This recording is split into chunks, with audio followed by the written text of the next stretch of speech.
ಇದು ನರಸಿಂಹ ಇತ್ಯಾದಿಗಳು. ಸೊ ಆ ಎಲ್ಲ ಅವತಾರಗಳು ಯಾರ್ಯಾರು ಆ ಅವತಾರಗಳಿಂದ ಆನಂದದಿಂದ ನಿನ್ನನ್ನು ಪೂಜಿಸ್ತಾರೋ ಅದೇ ಅವತಾರದಲ್ಲಿ, ಅದೇ ಭಾವದಲ್ಲಿ, ಅದೇ ರೂಪದಲ್ಲಿ ನೀನೇನ್ ಮಾಡ್ತೀಯ, ಅವ್ರಿಗೆ ಆವಿರ್ಭವಿಸ್ತೀಯ. ಅಂದ್ರೆ ಅವ್ರಿಗೆ ಪ್ರಕಟ ಆಗ್ತೀಯಾ. ಅಂದ್ರೆ ಭಗವಂತನನ್ನ ಭಕ್ತರು ಹೇಗ್ ಪೂಜಿಸ್ತಾರೆ ಅಂತಂದ್ರೆ ಮುಖ್ಯವಾಗಿ ಶ್ರವಣದಿಂದ. ಶ್ರವಣ ಭಕ್ತಿಯ ಅಂಗದ ಮೊದಲನೆಯ ಒಂದು ಹೆಜ್ಜೆ. ಅದರಿಂದ ಭಕ್ತರು ಶ್ರವಣ ಮಾಡ್ತಾರೆ ಕಿವಿಗಳಿಂದ. ಅದರಿಂದ ಹೇಳ್ತಾರೆ ಭಗವಂತ ಅವರ ಒಂದು ಕರ್ಣರಂಧ್ರದಿಂದ, ಅಂದ್ರೆ ಕರ್ಣಪುಟೇಶು, ರಂಧ್ರದಿಂದ ಪ್ರವೇಶಿಸಿ ಅವರ ಹೃದಯದಲ್ಲಿ ಪ್ರಕಟನಾಗ್ತಾನೆ ಅಂತ. ಅದೇ ತರ ನಮ್ಮ ಒಂದು ಲೌಕಿಕ ಜನರ ಒಂದು ದುಃಖವನ್ನು ಅಲ್ಲಿ ಹೇಳ್ಕೊಡ್ತಾನೆ. ಹೇಗೆ ಜನರು ಆ ದುಃಖಿತರಾಗಿದ್ದಾರೆ ಅಂತಂದ್ರೆ, ಇಲ್ಲಿ ಲೌಕಿಕ ಜನರು ಏನಾಗಿದ್ದಾರೆ ಅಂದ್ರೆ ಭಯಗ್ರಸ್ತರು. ತಮ್ಮ ಧನ, ಶರೀರ, ಸಂಬಂಧಿಕರು ಇವನ್ನೆಲ್ಲ ನಾನೇ ರಕ್ಷಿಸ್ತೀನಿ ಅನ್ನೋ ಒಂದು ಪ್ರಯತ್ನದಲ್ಲಿದ್ದಾರೆ. ಆದ್ರೆ ಯಾವಾಗ್ಲೂ ವ್ಯಸನರಾಗಿರ್ತಾರೆ, ವಿಚಲಿತರಾಗ್ತಾರೆ. ಈ ಜೀವನ ಅನ್ನೋ ಒಂದು ಸಂಘರ್ಷದಲ್ಲೇ ಯಾವಾಗ್ಲೂ ತೊಡಗಿರ್ತಾರೆ. ನಾನು ನನ್ನದು ಅನ್ಕೊಂಡು ಇದ್ದಾರೆ.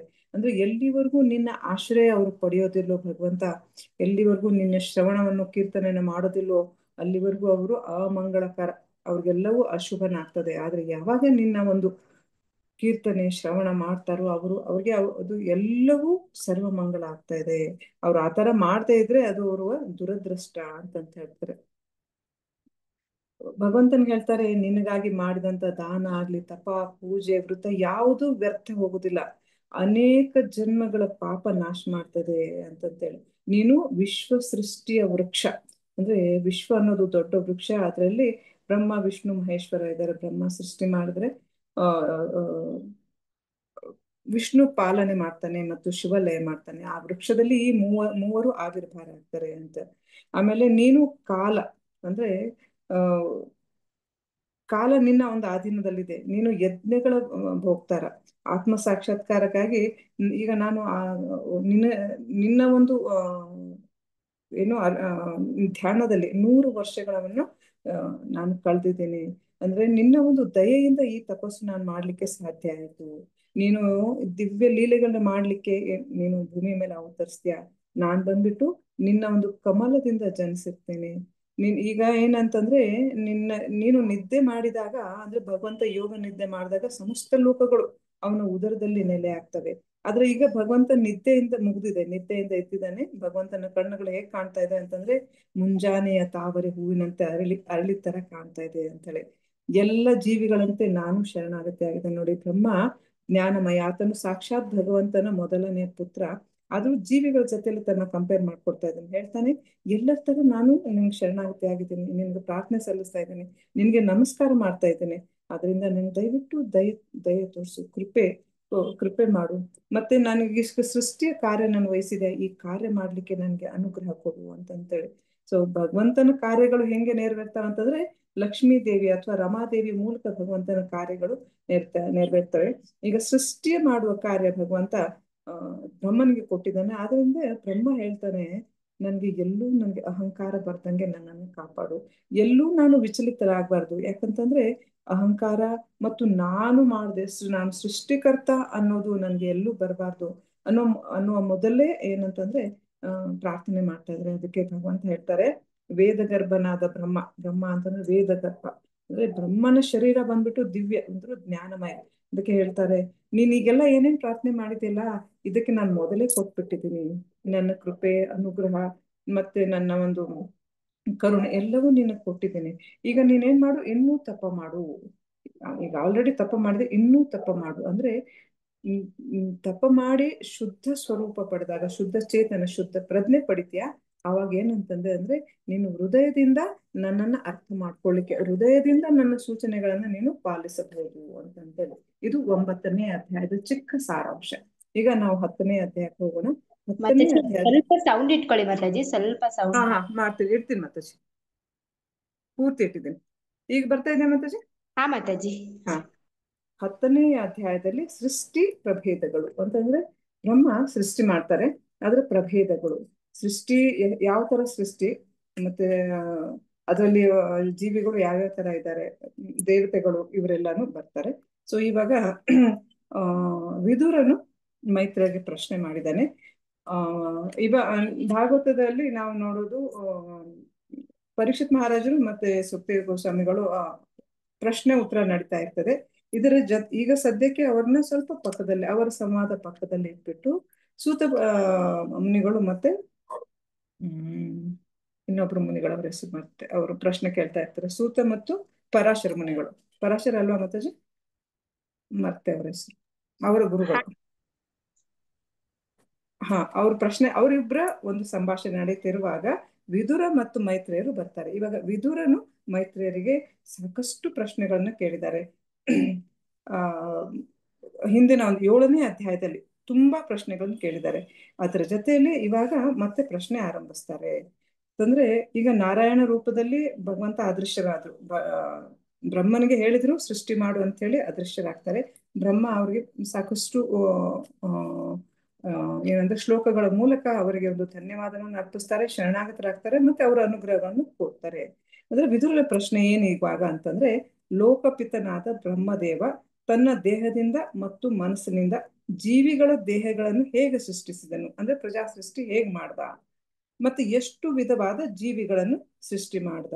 ಅಂದ್ರೆ ನಾವು ನೋಡ್ಬೋದು ಇಲ್ಲಿ ಬ್ರಹ್ಮ ಒಬ್ಬರೇ ಇದ್ದಾರೆ, ಅವ್ರಿಗೆ ಜೀವಿ ಸೃಷ್ಟಿ ಮಾಡ್ಬೇಕು. ಭಗವಂತ ಹೇಳ್ತಾರಲ್ಲ, ಅದನ್ನ ಸೃಷ್ಟಿ ಮಾಡು ಅಂದಾಗ ಅಲ್ಲಿ ಅವರು ನಮ್ ತರ ಪ್ರಶ್ನೆ ಕೇಳಲ್ಲ. ನಮ್ಗೇನಾದ್ರು ಸೇವೆ ಕೊಟ್ರೆ ನಾವು ಫಸ್ಟ್ ಏನ್ ಹೇಳ್ತೀವಿ, ಒಂದು ನೀವು ದೇವಸ್ಥಾನ ಕೂರ್ಸ್ರಿ ಅಂತಂದ್ರೆ ಪರ್ಕೆ ಎಲ್ಲಿದೆ ಅಂತ ಕೇಳ್ತೀವಿ, ಅಥವಾ ಒರೆಸ್ಲಿಕ್ಕೆ ಬಟ್ಟೆ.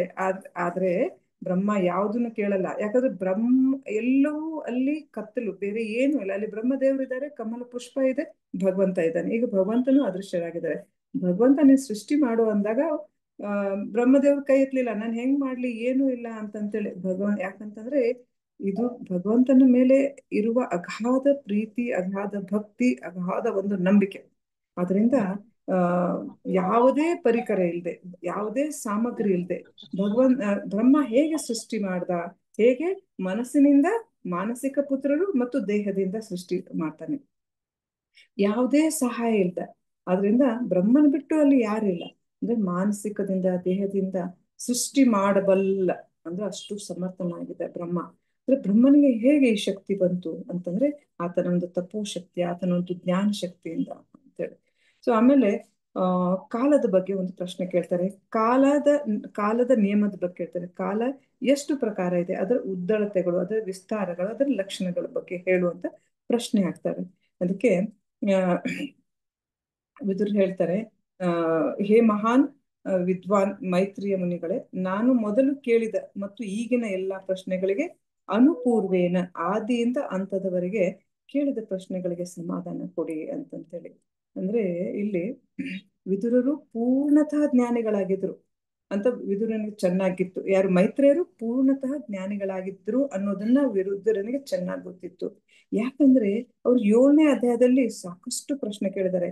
ನಮ್ಗೆ ಒಂದು ಪ್ರಶ್ನೆ ಕೇಳಿದ್ರೆ ಒಂದು 10 ನಿಮಿಷದಲ್ಲಿ ಮರಿತೀವಿ. ಆದ್ರೆ ವಿದುರರಿಗೆ ಒಂದು ಅಗಾಧ ಜ್ಞಾನ ಇರೋದ್ರಿಂದ ಅವ್ರಿಗೆ ಎಲ್ಲವೂ ನೆನಪಿತ್ತು, ಆರಂಭದಿಂದ ಕೊನೆವರೆಗೂ ಅಂತ ಹೇಳ್ತಾ ಇದ್ದಾರೆ ವಿದುರ. ಆ ಪ್ರಶ್ನೆಗಳನ್ನ ಒಂದೊಂದನ್ನೇ ಅವ್ರು ಹೇಳ್ಕೊಂಡು ಬರ್ತಾರೆ.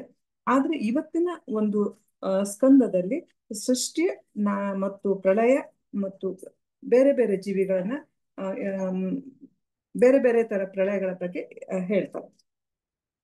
ಅದಕ್ಕೆ ಒಬ್ಬ ಗುರುಗೆ ನಾವು ಪ್ರಶ್ನೆ ಕೇಳುವಾಗ ವಿದುರನಿಂದ ನಾವು ಕಲಿಬಹುದು. ವಿದುರ ಮೊದಲು ತುಂಬಾ ವಿನಯದಿಂದ, ನಮ್ರತೆಯಿಂದ ತನ್ನ ಗುರು ಸ್ಥಾನದಲ್ಲಿರುವ ಮೈತ್ರಿಯರಿಗೆ ಪ್ರಶ್ನೆ ಮಾಡ್ತಾರೆ.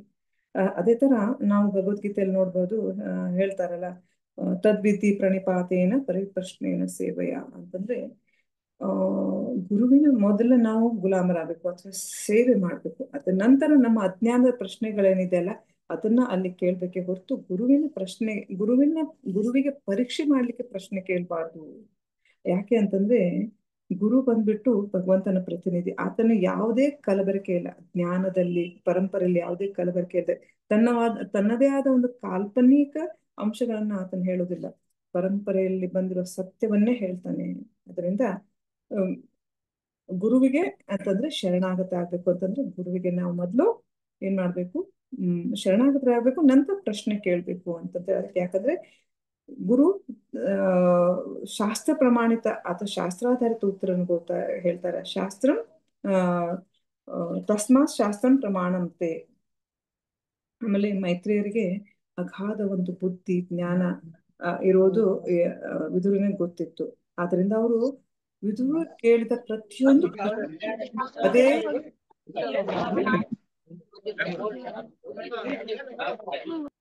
ಮಾತಾಜಿ ಎಲ್ಲ ನೀವೇ ಅಲ್ವಾ? ಇಲ್ಲ ಮಾತಾಜಿ, ನಾನು ಮ್ಯೂಟ್ ಮಾಡ್ತೀನಿ, ನೀವು ಮಾಡಿ ಮಾತಾಜಿ, ನಾನು ಮ್ಯೂಟ್. Okay okay okay.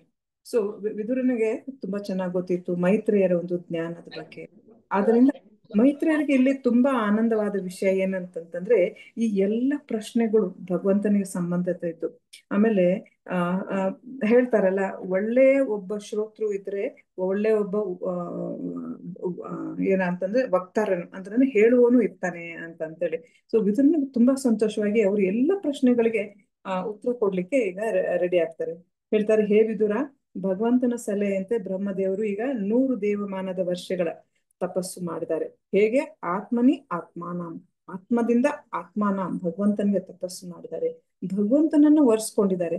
ಆದ್ರೂ ಸಹ ಭಗವಂತ ಏನ್ ಹೇಳ್ತಾ ಇದ್ರೆ, ನೀನು ಇನ್ನು ತಪಸ್ಸು ಮಾಡು. ಅಂದ್ರೆ ಈ ತಪಸ್ಸು, ಭಕ್ತಿ, ಆಧ್ಯಾತ್ಮಿಕ ಅನ್ನೋದಕ್ಕೆ ಯಾವತ್ತೂ ನಿವೃತ್ತಿ ಇಲ್ಲ.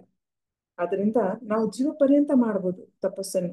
ಒಬ್ಬನು ತನ್ನ ಮರಣದ ಸಮಯದಲ್ಲೂ ತಪಸ್ಸು ಮಾಡ್ಬೇಕು. ಯಾಕಂದ್ರೆ ಅದನ್ನು ತಸ್ಮಾತ್ ಸರ್ವೇಶು ಕಾಲೇಶು ಅಂದ್ರೆ ತನ್ನ ಇಡೀ ಜೀವಮಾನ ಅವನು ತಪಸ್ಸು ಮಾಡಿದ್ರಿಂದ ಏನ್ ಮಾಡ್ತಾನೆ ಅಂದ್ರೆ ಆತನು ಯಾವುದೇ ಪರಿಸ್ಥಿತಿಯಲ್ಲೂ ತಪಸ್ಸು ಮಾಡ್ಬೋದು. ಅದಕ್ಕೆ ಇವಾಗ ಭಗವಂತ ಹೇಳಿದ್ದಾರೆ ಬ್ರಹ್ಮನಿಗೆ ಮತ್ತೆ ತಪ ಮಾಡು ಅಂತಂತ ಹೇಳಿ. ಅಂದ್ರೆ ಈ ತಪಗಳು ಹೇಗೆ ಅಂತಂದ್ರೆ ನಮ್ಗೆ ಅನರ್ಥ ಇರುವಾಗ ಇವು ನಮ್ಗೆ ತುಂಬಾ ಕಷ್ಟ ಅನ್ಸುತ್ತೆ, ತಪ ಕಠಿಣ ಅನ್ಸುತ್ತೆ. ಆದ್ರೆ ಯಾವಾಗ ನಮ್ಮ ಆತ್ಮ ಶುದ್ಧವಾಗತ್ತೋ ಈ ತಪಸ್ಸು ನಮ್ಗೆ ತುಂಬಾ ಸರಳ ಅನಿಸ್ತದೆ ಮತ್ತು ಅದು ನಿರಂತರ ಆಗ್ತದೆ. 16 ಮಾಲೆ ಜಪ ಮಾಡುವುದು ಹೇಗಪ್ಪ ಕಷ್ಟ, ತುಂಬಾ ಕಷ್ಟ ಅಂತ ಮೊದ್ಲು ಅನ್ಕೊಳ್ತಾ ಇದ್ವಿ. ಈಗ ಅದೇನಾಗಿದೆ, ಇವಾಗ 16 ಮಾಲೆ ತುಂಬಾ ಸರಳ, ತುಂಬಾ ಬೇಗ ಆಗೋಗುತ್ತೆ ನಮ್ಮ 16 ಮಾಲೆಗಳು. ಆದ್ರಿಂದ ಭೌತಿಕ ತಪಸ್ಸುಗಳು ಮಾಡ್ತೀವಲ್ಲ ನಾವು, ಅವು ಜೀವನದಕ್ಕೂ ನಾವು ಮಾಡಕ್ಕಾಗಲ್ಲ. ಯಾಕಂತಂದ್ರೆ 60 ವರ್ಷ ಆಗಿದ್ಮೇಲೆ ರಿಟೈರ್ಮೆಂಟ್ ಅನ್ನೋದು ಕಂಪಲ್ಸರಿ. ಆದ್ರೆ ನಮ್ಮ ಶ್ರೀಮದ್ ಭಾಗವತ ಆಗ್ಲಿ, ಭಗವದ್ಗೀತೆ ಆಗ್ಲಿ, ಇದನ್ನ ಅನಂತ ಕಾಲದವರೆಗೂ ಸಂತೋಷವು ಕೊಡುತ್ತೆ ನಮ್ಗೆ. ಆನಂದಾಬುದಿ ವರ್ತನಂ, ನಮ್ಮ ಆನಂದವು ವರ್ತಿಸ್ತಾ ಇರ್ತದೆ. ಭಗವಂತನ ಭಕ್ತಿ ಸೇವೆ ಮಾಡ್ಲಿಕ್ಕೆ ತುಂಬಾ ಆನಂದ ಆಗ್ತದೆ. ಭಗವಂತನ ಅಂತರಂಗದ ಶಕ್ತಿಯ ಸಂಪರ್ಕ ಆಗುತ್ತೆ ನಮ್ಮ ಭಕ್ತಿ ಜಾಸ್ತಿ ಆದಾಗ. ಅದರಿಂದ ಭಗವಂತ ಬ್ರಹ್ಮನಿಗೆ ತಪಸ್ಸು ಮಾಡು ಅಂತಾರೆ. ಆದ್ರೆ ನನ್ನಲ್ಲಿ ಮನಸ್ಸು ಇಟ್ಟು ನನ್ನ ಅಂತರಂಗದ ಸಂಪರ್ಕ ಹೊಂದು, ಭಗವಂತ ನಮ್ಮ ಭವಿಷ್ಯವನ್ನೆಲ್ಲ ನೋಡ್ತಾನೆ. ಅಯ್ಯೋ ಇವ್ರು ಇವಾಗ ಭಕ್ತಿ ಮಾಡ್ತಾ ಇಲ್ಲ, ಮುಂದೆ ಇವ್ರ ಭವಿಷ್ಯ ಹಿಂಗಾಗತ್ತೆ ಅಂದ್ಬಿಟ್ಟು ಏನ್ ಮಾಡ್ತಾನೆ, ನಮ್ಮನ್ನ ತನ್ನ ಹತ್ರ ಕರ್ಕೊಂಡು ಹೋಗ್ಲಿಕ್ಕೆ ತಾನೇ ಮಾಡಿದಂತ ರೂಲ್ಸ್ ಗಳನ್ನ ಮುರಿದಾಕ್ತಾನಂತೆ. ಅಂದ್ರೆ ನಮ್ಗೆ ಅನುಕೂಲಗಳನ್ನ ಕೊಡ್ತಾನೆ, ನಮ್ಗೆ ಅವಕಾಶಗಳನ್ನ ಕೊಡ್ತಾನೆ ಭಕ್ತಿ ಮಾಡ್ಲಿಕ್ಕೆ. ಯಾರನ್ನೋ ಒಬ್ರು ನಿಮಿತ್ತ ಮಾಡಿ ಕಳಿಸ್ತಾರೆ. ಆದ್ರೂ ನಾವು ಭಕ್ತಿ ಮಾಡಿಲ್ಲ ಅಂತಂತಂದ್ರೆ ನಮ್ಮ ಭವಿಷ್ಯ ಭಗವಂತ ನೋಡ್ತಾ ಇರ್ತಾನೆ ಅಲ್ಲಿ. ಈಗ ಬ್ರಹ್ಮ ನೋಡ್ತಾರೆ, ತಾವು ಕೂರ್ತಿದ್ದ ಕಮಲ ಏನಾಗ್ತಾ ಇದ್ರೆ ಕಂಪಿಸ್ತಾ ಇದೆ. ಮತ್ತೆ ನೀರು ಕಂಪಿಸ್ತಾ ಇದೆ. ಕಮಲ ಎಲ್ಲಿದೆ? ನೀರಿನ ಮೇಲಿದೆ. ಈಗ ನೀರು ಕಂಪಿಸ್ತಾ ಇದೆ, ಕಮಲು ಕಂಪಿಸ್ತಾ ಇದೆ. ಇದು ಸಾಧಾರಣ ಕಂಪನ ಅಲ್ಲ, ಅಲ್ಲೋಲ ಕಲ್ಲಲ್ಲ, ಅರ್ಥಕ್ವೇಕ್. ಭೂಮಿಯೇ ಆ ಕೃಷ್ಣ ಅರ್ಥಕ್ವೇಕ್ ಆಗ್ತಾ ಇದೆಯಲ್ಲ ಆ ತರ ಅಂತೇಳಿ.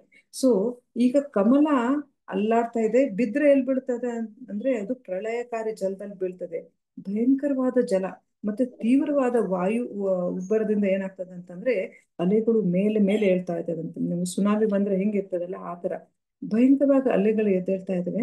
ಪ್ರಳಯ ಬಂದಿಲ್ಲ, ಆದ್ರೆ ಪ್ರಳಯ ಕಾಲದಲ್ಲಿ ಯಾವ ತರ ಬಿರುಗಾಳಿ ಇತ್ತು ಅದೇ ತರ, ಅದೇ ಪ್ರಭಾವದಿಂದ ಬಿರುಗಾಳಿ ಬೀಸ್ತಾ ಇದೆ. ಬ್ರಹ್ಮ ನೋಡ್ತಾ ಇದ್ದಾರೆ, ಕಮಲ ಕಂಪಿಸ್ತಾ ಇದೆ, ಮತ್ತೆ ಜಲದ ಅಲೆಗಳು ಸಹ ಎತ್ತರಕ್ಕೆ ರಭಸವಾಗಿ ಹರಿತಾ ಇದ್ದೇವೆ. ವಾಯುವಿನಲ್ಲಿ ಪ್ರಳಯ ಕಾಲದಲ್ಲಿ ಇರುವ ಒಂದು ಬಲ ಇತ್ತಲ್ಲ ಅಂತ ಒಂದು ಪ್ರಚಂಡ ವಾಯು ಬೀಸ್ತಾ ಇದೆ. ಬ್ರಹ್ಮ ಇಲ್ಲಿ ವಿಚಲಿತ ಆಗೋದಿಲ್ಲ. ಬ್ರಹ್ಮನಿಗೆ ವಿಚಲಿತ ಆಗೋದಿಲ್ಲ. ಯಾಕಂತಂದ್ರೆ ಬಿದ್ರೆ ನೀರಲ್ಲಿ ಬೀಳ್ತೀನಲ್ಲ ಅನ್ನೋ ಒಂದು ಭಯನೂ ಇಲ್ಲ. ಯಾಕೆ ಅವ್ರಿಗೆ ಇಷ್ಟೊಂದು ನಿರ್ಭಯರಾಗಿದ್ರು ಅಂತಂದ್ರೆ ಅವರ ತಪಶಕ್ತಿ. ಇವ್ರಿಗೆ ಎಲ್ಲಿಂದ ಈ ಶಕ್ತಿ ಬಂತು ಅಂತಂದ್ರೆ ಭಗವಂತನೇ ಕೊಡ್ತಾರೆ. ಅಂದ್ರೆ ಬ್ರಹ್ಮ ಮಾಯಾಶಕ್ತಿ ಇಲ್ಲ, ಭಗವಂತನ ಅಧೀನದಲ್ಲಿರೋದ್ರಿಂದ, ಭಗವಂತನ ನಿಯಂತ್ರಣದಲ್ಲಿರೋದ್ರಿಂದ, ಭಗವಂತನಿಗೆ ಶರಣಾಗತಿ ಆಗಿರೋದ್ರಿಂದ ಬ್ರಹ್ಮನಿಗೆ ಇಷ್ಟೊಂದು ಶಕ್ತಿ ಇರ್ತದೆ.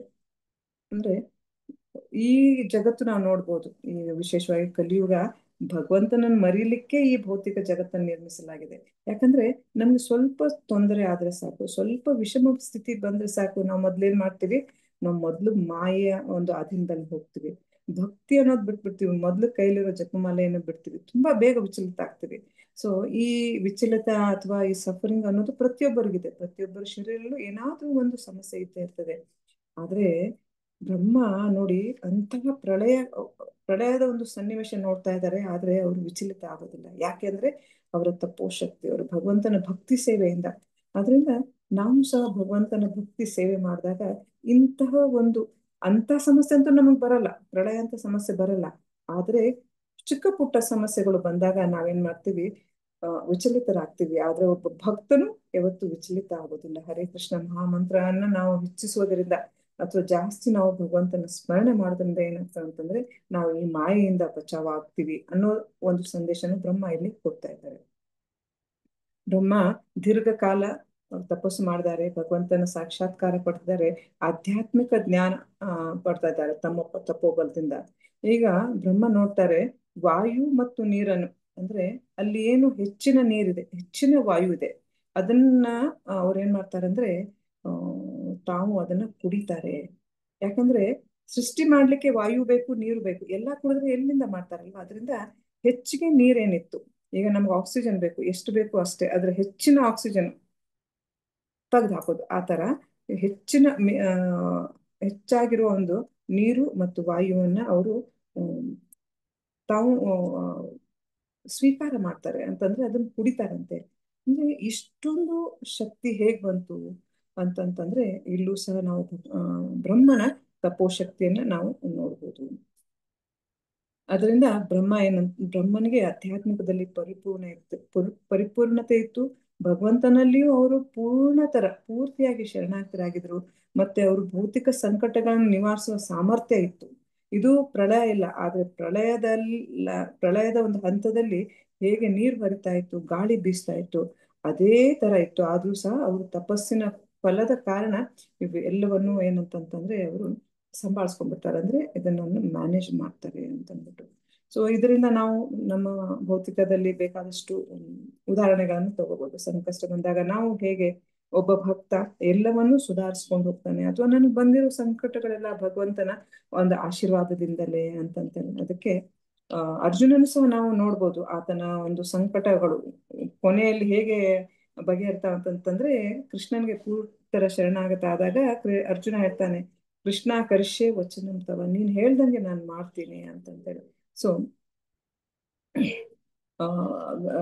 ಭಗವಂತನಿಗೆ ಗೊತ್ತಿತ್ತು ಬ್ರಹ್ಮ ತನ್ನ ಒಂದು ಶಕ್ತಿಯನ್ನು ದುರುಪಯೋಗ ಮಾಡಲ್ಲ ಅಂತ ವಿಶ್ವಾಸ ಇತ್ತು. ಅದರಿಂದ ಬ್ರಹ್ಮನಿಗೆ ಅಂತ ಒಂದು ಅದ್ಭುತ ಶಕ್ತಿಯನ್ನು ಕೊಡ್ತಾರೆ. ಈಗ ನೀರು ಮತ್ತೆ ಗಾಳಿ ಒಣಗಿದೆ, ಕಮಲದ ಹೂ ನೋಡ್ತಾರೆ ಬ್ರಹ್ಮ, ಕಮಲದ ಹೂ ಎಲ್ಲಿವರೆಗೂ ಅರಳಿದೆ ಅಂತಂದ್ರೆ ಆಕಾಶ ಪೂರ್ತಿ ವ್ಯಾಪ್ತಿಯಾಗಿ ಹರಡಿದೆ. ಅಂದ್ರೆ ಅವ್ರಿಗೆ ಅದು ತುಂಬಾ ಸ್ಥಳ ಖಾಲಿ ಇದೆ, ಜಾಗ ಎಲ್ಲ ಖಾಲಿಯಾಗಿದೆ. ಅಂದ್ರೆ ಲೋಕಾಂತರಗಳು ಅದೇ ಕಮಲ್ನಾಳದಲ್ಲಿ ಗೋಚರ ಆಗ್ತಾ ಇದೆ, ಅವ್ರು ನೋಡ್ತಾ ಇದ್ದಾರೆ. ಅಂದ್ರೆ ಈಗ ಆಲ್ರೆಡಿ ಲೋಕಾಂತರಗಳೆಲ್ಲ ಇದ್ದಾರೆ. ಅಂದ್ರೆ ಈ ಲೋಕ ಸಮೂಹಗಳು ಏನಂತಂದ್ರೆ ಮೊದಲಿನಿಂದಲೇ ಲೀನವಾಗಿವೆ ಆ ಒಂದು ನಾಳದಲ್ಲಿ, ಕಮಲ ನಾಳದಲ್ಲಿ ಇವೆಲ್ಲ ಲೀನವಾಗಿವೆ. ಬ್ರಹ್ಮ ಹೊಸದಾಗಿ ಸೃಷ್ಟಿ ಮಾಡೋ ಅಗತ್ಯ ಇಲ್ಲ, ಭಗವಂತ ಆಲ್ರೆಡಿ ಎಲ್ಲವನ್ನೂ ಸೃಷ್ಟಿ ಮಾಡಿದ್ದಾನೆ. ಹೇಗೆ ಅಂತಂದ್ರೆ ಒಂದು ಹೊಲ ಇದೆ, ಆ ಹೊಲ ತಯಾರಾಗಿದೆ, ಅದರಲ್ಲಿ ಬೀಜಗಳನ್ನು ಬಿತ್ತಿ ಬೆಳೆಯನ್ನು ಬೆಳೆಸ್ಬೇಕು. ಅದೇ ಕಾರ್ಯ ಇವಾಗ ಬ್ರಹ್ಮ ಮಾಡ್ತಾ ಇದ್ದಾರೆ. ಭಗವಂತ ಎಲ್ಲವನ್ನೂ ಮಾಡಿಟ್ಟಿದ್ದಾನೆ. ಆದ್ರಿಂದ ಬ್ರಹ್ಮ ಇವಾಗ ಏನ್ ಮಾಡ್ತಾರೆ ಅಂದ್ರೆ 3 ಲೋಕಗಳನ್ನು ಸೃಷ್ಟಿ ಮಾಡ್ತಾನೆ. ಏನಂದ್ರೆ ಮೊದಲಿಗೆ 3 ಲೋಕಗಳು ಯಾವ್ದಂತಂದ್ರೆ ಪಾತಾಳ ಲೋಕ, ಮಧ್ಯಲೋಕ ಮತ್ತು ಊರ್ಧ್ವ ಲೋಕ. ಭಗವಂತ ಹೇಳಿರ್ತಾರಲ್ಲ, ನೀನು ಮೊದಲಿನಂತನೇ ಸೃಷ್ಟಿ ಮಾಡು ಅಂತಂತೇಳಿ. ಅದರಿಂದ ಈಗ ಬ್ರಹ್ಮನ ಸೃಷ್ಟಿಗೆ ವಿಸರ್ಗ ಅಂತಂತ ಹೇಳ್ತಾರೆ, ಭಗವಂತನ ಸೃಷ್ಟಿಗೆ ಪ್ರಾಕೃತ ಮತ್ತೆ ಬ್ರಹ್ಮನ ಸೃಷ್ಟಿಗೆ ವೈಕೃತ ಅಂತ ಹೇಳಿ. ಈಗ ಬ್ರಹ್ಮ ಕಮಲದ ಕೋಶದಲ್ಲಿ ಅಂದ್ರೆ ಕಮಲ ನಾಳದಲ್ಲಿ ಪ್ರವೇಶ ಮಾಡಿ ಅದನ್ನು ವಿಭಜನೆ ಮಾಡಿದ್ದಾರೆ. ಯಾಕೆ ವಿಭಜನೆ ಮಾಡಿದ್ರು ಅಂತಂದ್ರೆ ಜಗತ್ತಿನಲ್ಲಿ ವ್ಯಕ್ತಿಯು ತನ್ನ ಯೋಗ್ಯತಾ ಅನುಸಾರ ನಿವಾಸ ಮಾಡ್ತಾನೆ. ಉದಾಹರಣೆಗೆ ತುಂಬಾ ಧನಿಕರಿರುವಾಗ ಒಂದು ಮಹಲ್ ಕಟ್ತಾರೆ, ಮಧ್ಯಮ ವರ್ಗದವರು ಒಂದು ಮನೆ ಕಟ್ತಾರೆ, ಮತ್ತು ಇನ್ನೂ ಕಡಿಮೆ ವರ್ಗದವರು ತಮ್ಮ ಅನುಕೂಲಕ್ಕೆ ತಮ್ಮ ಯೋಗ್ಯತೆ ತಕ್ಕಂಗೆ ಮನೆ ಕಟ್ತಾರೆ. ಲೋವರ್ ಕ್ಲಾಸ್ ಅಪ್ಪರ್ ಕ್ಲಾಸ್ ಅಂತ ಹೇಳ್ತೀವಲ್ಲ, ಅದೇ ತರ ಜೀವಿಗಳ ಒಂದು ಚೇತನಗಳ ಆಧಾರದ ಮೇಲೆ ಬೇರೆ ಬೇರೆ ಲೋಕಗಳಿಗೆ ಅವ್ರನ್ನ ಕಳಿಸಲಾಗ್ತದೆ. ಭಗವಂತನ ಅನುಗ್ರಹದಿಂದ ಬ್ರಹ್ಮ ಒಂದೇ ಕಮಲದ ನಾಳವನ್ನು ವಿವಿಧ ಭಾಗಗಳನ್ನಾಗಿ ವಿಭಜಿಸ್ತಾನೆ. ಅಂದ್ರೆ 16 ಲೋಕಗಳನ್ನಾಗಿ ಇವಾಗ ವಿಭಜಿಸ್ತಾ ಇದ್ದಾರೆ. ಮೊದಲಿಗೆ ಏನ್ ಮಾಡಿದ್ರು ಬ್ರಹ್ಮರು, ಮೊದಲಿಗೆ 3 ಭಾಗಗಳನ್ನಾಗಿ ಅದನ್ನು ವಿಭಜನೆ ಮಾಡಿ ಈಗ ದ್ವಿಸಪ್ತದ ಅಂದ್ರೆ 14 ಲೋಕಗಳನ್ನಾಗಿ ಅವರು ಸೃಷ್ಟಿ ಮಾಡ್ತಾರೆ. 14 ಭುವನಗಳು. ಈ 14 ಭುವನಗಳನ್ನು ಸೃಷ್ಟಿ ಮಾಡೋದು ಅಷ್ಟು ಸುಲಭವಾದ ಕಾರ್ಯವಲ್ಲ. ಭಗವಂತನ ಅಹೈತುಕಿ ಸೇವೆ ಮಾಡಿದ್ರಿಂದ ಭಕ್ತಿಯಲ್ಲಿ ಪರಿಪಕ್ವವಾಗಿದ್ರು, ಅದರಿಂದ ಈ ಶಕ್ತಿ ಅವ್ರಿಗೆ ಪ್ರಾಪ್ತಿಯಾಗಿತ್ತು. ಈಗ ನಾವು ಹೇಳ್ಬೋದು, ಯಾಕೆ ಜೀವ ಸಮೂಹದಲ್ಲಿ ಚೇತನಾ ಭೇದವಿದೆ, ಯಾಕೆ ಒಬ್ಬೊಬ್ರಿಗೆ ಒಂದೊಂದು ಲೋಕಕ್ಕೆ ಕಳಿಸ್ತಾರೆ ಅಂತಂದ್ರೆ, ಎಲ್ಲರೂ ತಮ್ಮ ತಮ್ಮ ಪೂರ್ವ ಜನ್ಮದ ಕರ್ಮಾನುಸಾರ ಅಂತಂದ್ರೆ, ನರಕ ಲೋಕಕ್ಕೆ ಯಾರು ಹೋಗ್ತಾರೆ, ಯಾರು ತಮೋಗುಣದಲ್ಲಿದ್ರು. ರಜೋಲೋಕಕ್ಕೆ ರಜೋಗುಣದವರು ಭೂಮಿ ಮೇಲೆ ಇರ್ತಾರೆ, ಅಂದ್ರೆ ಭೂಮಿ ಮೇಲೆ ಜನ್ಮ ಪಡಿತಾರೆ. ಮತ್ತು ಶುದ್ಧ ಭಕ್ತರು ಊರ್ಧ್ವ ಲೋಕಕ್ಕೆ ಹೋಗ್ತಾರೆ. ಯಾಕಂದ್ರೆ ಆ ಊರ್ಧ್ವ ಲೋಕದಲ್ಲಿ ಯಾವಾಗ್ಲೂನು ಯಾರಿರ್ತಾರೆ ಅಂತಂತಂದ್ರೆ ಮಹರ್ಷಿಗಳು ಅಥವಾ ಶುದ್ಧ ಭಕ್ತರು. ಅದರಿಂದ ಅವರು ಯಾವಾಗ್ಲೂ ತಮ್ಮ ಒಂದು ನಿಷ್ಕಾಮ ಭಜನೆಯನ್ನು ಅಲ್ಲಿ ಭಗವಂತನ ಕೀರ್ತನೆಯನ್ನು ಮಾಡ್ತಾ ಇರ್ತಾರೆ. ಅದರಿಂದ ಇವೆಲ್ಲವೂ ಬೇರೆ ಬೇರೆ ಲೋಕಕ್ಕೆ ಕಳಿಸೋದು ಹೇಗೆ ಅಂತಂದ್ರೆ, ಶಾಸ್ತ್ರಾಧಾರಿತವಾಗಿ ಅವರು ಜನ್ಮ ಪಡಿತಾರೆ, ಅಂದ್ರೆ ಜೀವಿಗಳು.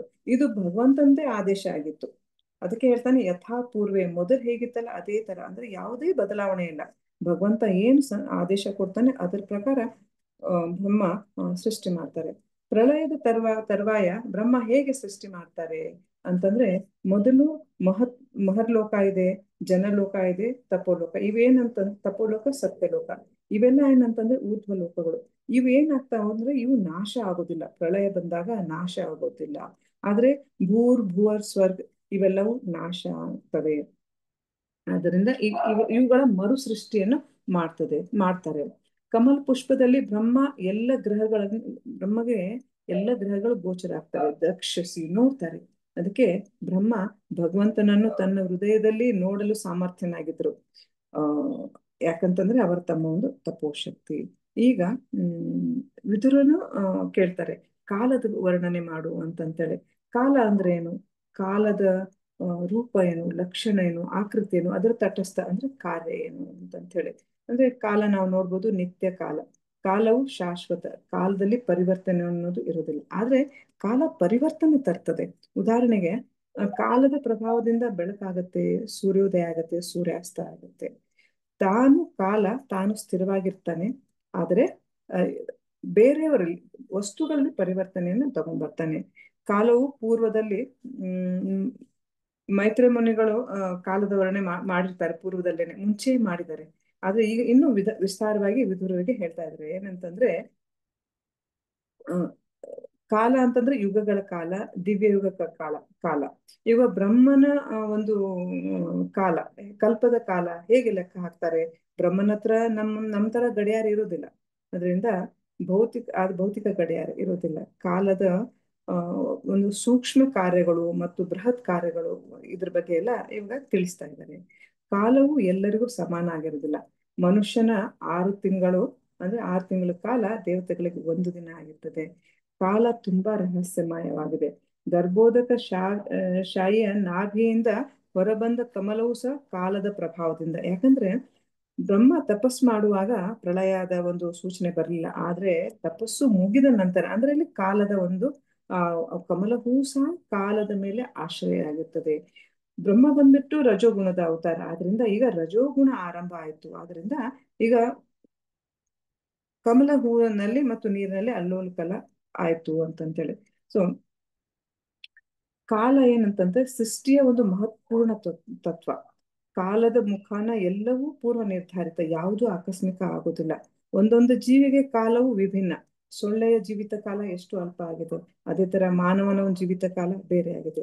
ರಾಸಲೀಲೆ ನಡೆದಿರುವಾಗ ಗೋಪಿಯರೆಲ್ಲ ಹೇಳ್ತಾರಂತೆ, ಈ ರಾತ್ರಿ ದೀರ್ಘವಾಗಲಿ ಅಂತಂತೇಳಿ. ಅವಾಗ ಅದು ದೀರ್ಘಕಾಲೀನ ರಾತ್ರಿ ಆಗಿತ್ತು. ಹೀಗೆ ಒಬ್ಬೊಬ್ಬರಿಗೆ ಒಂದೊಂದು ತರ ಕಾಲವು ಬೇರೆ ಆಗಿರುತ್ತೆ ಅಂತಾನೆ. ಭಗವಂತನ ಅನಂತ ಶಕ್ತಿಗಳಿದಾವೆ, ಅದರಲ್ಲಿ ಕಾಲ ಬಂದ್ಬಿಟ್ಟು ಭಗವಂತನ ಒಂದು ಶಕ್ತಿ. ಕಾಲದ ಪ್ರಭಾವದಿಂದ ಭಕ್ತಿ ಮೇಲೆ ಅಥವಾ ಕಾಲ ಬಂದಾಗ ನಾವೆಲ್ಲ ಹೇಳ್ತೀವಲ್ಲ, ಸಮಯ ಬಂದಾಗ ನಾವು ಭಕ್ತಿ ಮಾಡ್ತೀವಿ ಅಂತ ಹೇಳಿ. ಅಥವಾ ಸಮಯ ಬಂದಾಗ ಭಕ್ತಿ ಉತ್ಪತ್ತಿ ಅಥವಾ ನಷ್ಟ ಆಗತ್ತಾ? ಇಲ್ಲ. ಭಕ್ತಿಯ ಮೇಲೆ ಕಾಲದ ಪ್ರಭಾವ ಇರುವುದಿಲ್ಲ. ಹಾಗೇನಾದ್ರೂ ಕಾಲ ನಮ್ಗೆ ಭಕ್ತಿ ಕೊಡೋ ಹಾಗಿದ್ದಿದ್ರೆ, ನಾವು ಅನಾದಿ ಕಾಲದಿಂದ ಈ ಒಂದು ಲೋಕದಲ್ಲಿದ್ದೀವಿ. ಭಕ್ತಿ ನಮ್ಗೆ ಕಾಲದಿಂದ ಬರೋಂಗಿದ್ರೆ ನಮ್ಗೆ ಯಾವತ್ತೂ ಭಕ್ತಿ ಬರ್ತಾ ಇತ್ತು, ಯಾವತ್ತೂ ನಾವು ವೈಕುಂಠಕ್ಕೆ ಹೋಗ್ತಾ ಇತ್ತು. ಆದ್ರಿಂದ ಕಾಲದ ಪ್ರಭಾವ ಭಕ್ತಿ ಮೇಲೆ ಇರೋದಿಲ್ಲ, ನಮ್ಮ ಪ್ರಯತ್ನದ ಮೇಲೆ ಇರ್ತದೆ ಮತ್ತು ಭಗವಂತನ ದಯೆಯಿಂದ ನಮ್ಗೆ ಭಕ್ತಿ ಬರ್ತದೆ. ಕಾಲದ ಕಾರ್ಯ ಏನು ಅಂದ್ರೆ, ಕಾಲದ ಒಂದು ಪ್ರಭಾವ ಭಕ್ತಿ ಮೇಲೆ ಇರೋದಿಲ್ಲ, ಆದ್ರೆ ಪ್ರಕೃತಿಯ 3 ಗುಣಗಳ ಮೇಲೆ ಕಾಲದ ಪ್ರಭಾವ ಬೀರುತ್ತೆ. ಯಾಕಂದ್ರೆ ಕಾಲವು ಭಗವಂತನ ಶಕ್ತಿ ಆಗಿದ್ರಿಂದ ಆಧ್ಯಾತ್ಮಿಕ ವಿಷಯಗಳ ಮೇಲೆ ಕಾಲದ ಪ್ರಭಾವ ಇರುವುದಿಲ್ಲ. ಭಗವಂತನ ಇಚ್ಛೆ ಪ್ರಕಾರ ಭಕ್ತಿಯ ಆರಂಭ ಆಗತ್ತೆ, ಪ್ರಗತಿ ಆಗ್ತದೆ ಮತ್ತು ಭಕ್ತಿಯ ಅತ್ಯುನ್ನತ ಸ್ಥಿತಿಗೂ ತಲುಪಬಹುದು. ಭಗವಂತನ ಇಚ್ಛೆಯಿಂದಾನೇ ಒಂದು ಕ್ಷಣದಲ್ಲಿ ಭಕ್ತಿ ಬೀಜವು ನಮ್ಮ ಹೃದಯದಲ್ಲಿ ನಡಬಹುದು. ಮತ್ತು ಒಬ್ಬ ವೃದ್ಧನು ಕೂಡ ವ್ಯಕ್ತಿಯು ತನ್ನ ಒಂದು ಅಂತಕಾಲ ಸಮಯದಲ್ಲೂ ಸಹ ಭಕ್ತಿಯನ್ನು ಮಾಡಬಹುದು. ಅಜಾಮಿಲನ ಒಂದು ಉದಾಹರಣೆಯನ್ನು ನಾವು ನೋಡಿದ್ದೇವೆ. ಸೊ ಕಾಲಕ್ಕೆ ಒಂದು ಮಿತಿ ಇಲ್ಲ. ಅಂದ್ರೆ ಕಾಲ ಯಾವಾಗ ಆರಂಭ ಆಯ್ತು, ಕಾಲದ ಆರಂಭ ಏನು ಮತ್ತು ಅಂತ್ಯ ಏನು, ಇದರದ್ದು ಒಂದು ಮಿತಿ ಇಲ್ಲ. ಕಾಲಕ್ಕೆ ಯಾವುದೇ ಆಕೃತಿ ಇಲ್ಲ. ಆದ್ರೆ ಕಾಲ ನಮ್ಗೆ ಒಂದು ಲೆಕ್ಕ ಕೊಡುತ್ತೆ. ಏನಂತಂತಂದ್ರೆ ಆ ಈ ಒಂದು ಐಹಿಕ ಅಭಿವ್ಯಕ್ತಿ ಇದೆ, ಜೀವಿ ಇದೆನಲ್ಲ, ಜೀವಿಯ ಸೃಷ್ಟಿ ಯಾವಾಗಾಯ್ತು ಅಥವಾ ಇದರ ನಾಶ ಯಾವಾಗಾಯ್ತು, ಪ್ರಳಯ ಯಾವಾಗಾಯ್ತು, ಇದರ ಒಂದು ದಾಖಲೆ ಕಾಲ ನಮ್ಗೆ ಕೊಡುತ್ತೆ.